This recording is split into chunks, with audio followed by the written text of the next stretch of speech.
નમસ્કાર વિદ્યાર્થી મિત્રો, ઓલ ઇન વન યુટ્યુબ ચેનલમાં આપ સૌ વિદ્યાર્થી મિત્રોનું હાર્દિક સ્વાગત છે.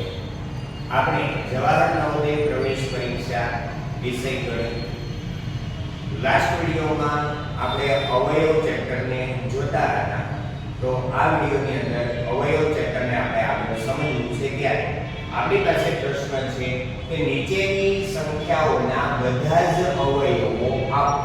હવે બધા જ અવયવો આપો એટલે આપણે અવયવ પાડી અને અવયવ આપવાના છે. તો બે રીતે આપી શકાય. અવયવ આપો કીધું છે તો આપણે ઘડિયા પ્રમાણે આપીએ. પહેલા 1 2 12 સાથે 24 થાય એટલે 2 અને 12, 3 8 સાથે 24 થાય એટલે 3 અને 8, 4 6 સાથે 24 થાય એટલે 4 6 24, 5 ન આવે, 6 આવી ગયા, 8 12 અને 24 પોતે. આટલા જે સંખ્યાઓ છે એ આપણે 24 ના અવયવો થાય છે. હવે 24 ના અવયવ પાડો તો 24 ના આપણે અવિભાજ્ય અવયવ પાડવાના કે તો આપણે આ રીતે પાડી શકીએ. આ ખાલી હતા અવયવ. હવે એમ કીધું છે અવિભાજ્ય અવયવ આપો. અવિભાજ્ય અવયવ. તો જો અવિભાજ્ય અવયવની વાત કરીએ તો 24 ના અવિભાજ્ય અવયવને આપણે જોવા છે. તો પહેલા તો આપણે ખબર છે અહીંયા સંખ્યા બેકી સંખ્યા છે તો 2 વડે આપણે એનો ભાગ ચલાવીએ. 12 દુ 24, 6 દુ 12, 3 દુ 6. હવે 2 વડે ભાગ ન ચાલે, 3 એકા 3 એટલે 24 ના આપણને અવિભાજ્ય અવયવો મળ્યા 2 ગુણ્યા 2 ગુણ્યા 2 ગુણ્યા 3, 2 ગુણ્યા 2 ગુણ્યા 2 ગુણ્યા 3. આ આપણા માટે 24 ના અવિભાજ્ય અવયવો છે. નેક્સ્ટ આપણે જોવું છે સંખ્યા આપેલી છે આપણને 27. 27 ના અવયવો આપો તો 27 ના જો અવયવો આપણે આપવા જઈએ વિદ્યાર્થી તો 1 2 ના ઘડિયામાં 27 ન થાય, 3 9 27 એટલે 3 9. બાકીનો કોઈ અવયવ આમાં મને મળતો નથી. તો છેલ્લે સંખ્યા 27 અને 27 ના અવિભાજ્ય અવયવો તો 27 છે એના અવિભાજ્ય અવયવો આપણે પાડવા છે. તો 27 બેકી સંખ્યા નથી એટલે 2 વડે ભાગ ચાલતો નથી.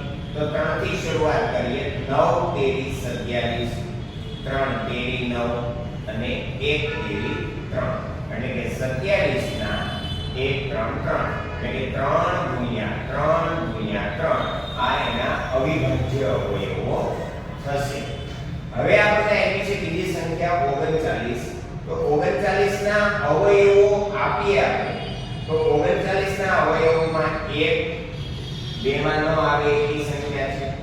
3 3 એ 13 થાય એટલે કે 13 તેરી 39 અને 39 પોતે. 1 3 13 અને 39 આ એના અવયવ થયા. 39 ના અવિભાજ્ય અવયવ જો આપણે પાડવા છે તો 39 ના અવિભાજ્ય અવયવ પાડવા માટે આપણને 3 વડે ભાગ ચાલે. 13 તેરી 39 અને 13 એકા 13 એટલે 39 ના અવિભાજ્ય અવયવની જો વાત કરવામાં આવે તો 3 ગુણ્યા 13 આ એના અવિભાજ્ય અવયવો છે. આપણી પાસે સંખ્યા આપેલી છે 46. તો 46 ના અવયવો જો આપણે આપવા હોય તો 1 23 દુ 46 એટલે 2, 3 માં ન આવે, 4 માં ન આવે, 5 માં નહીં, 6 માં નહીં, 7 નહીં, 8 નહીં, 9 નહીં, 10 નહીં, 11 નહીં, 12 13 14 15 છેક 23 સુધી આવે અને સંખ્યા 46 પોતે આવે. અવિભાજ્ય અવયવોની જો વાત કરવામાં આવે તો 46 ને આપણે ભાગીએ, 2 વડે ભાગ ચલાવીએ તો 23 દુ 46. હવે 23 જે મૂળ સંખ્યા છે એટલે એનો ક્યાંય ભાગ ચાલતો નથી એટલે 46 ની જે અવયવો છે એ 2 અને 3 થશે.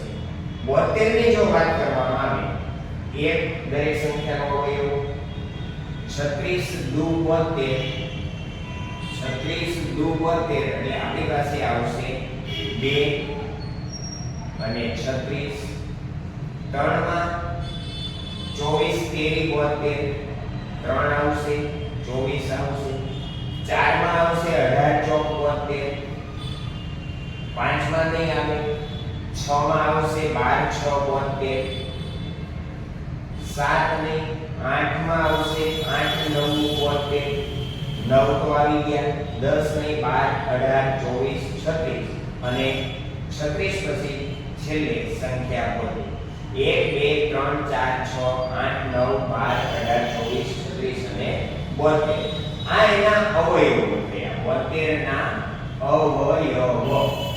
હવે આપણે એમ કીધું કે 72 ના અવિભાજ્ય અવયવો. તો અવિભાજ્ય અવયવો જ્યારે આપણે લેવા હોય ત્યારે આપણે બે વડે ભાગ ચલાવીએ. તો 36 દુ 72 18 દુ 36 9 દુ 18 હવે 3 તેરી 9 અને 1 3 3 એટલે કે 72 છે એના અવિભાજ્ય અવયવો 2 ગુણ્યા 2 ગુણ્યા 2 ગુણ્યા 3 ગુણ્યા 3 આ અવિભાજ્ય અવયવો છે અને આ અવયવો છે. આગળ નવા પ્રશ્નમાં આપણે જોઈએ 26 આપ્યા છે તો 1 13 દુ 26 એટલે 2 અને 13 બીજું કોઈ આમાં આવતું નથી. હવે 26 પોતે તો 26 ના અવયવો આગળ આવી ગયા છે.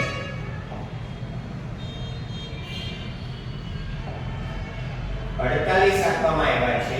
48 ના અવયવો જો વાત કરીએ તો 1 2 24 દુ 48 એટલે 2 24 16 તેરી 48 એટલે કે 16 અને 3 4 માં આવે 12 ચોક 48 એટલે 4 અને 12 5 માં ન આવે 6 48 એટલે 6 અને 8 9 10 11 12 16 24 અને સંખ્યા 48 એટલે કે આપણી પાસે 1 2 3 4 6 8 12 16 24 અને 48 આ રહ્યા 48 ના અવયવો.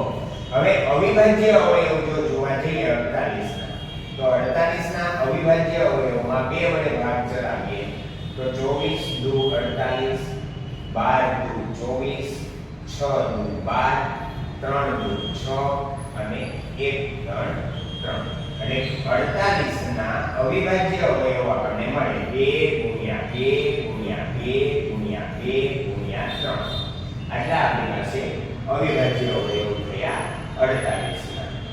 વિદ્યાર્થી મિત્રો નવા વિડિયોની અંદર આપણે ગણિતની અંદર આગળ વધવું છે અવયવ ચેપ્ટરમાં જ.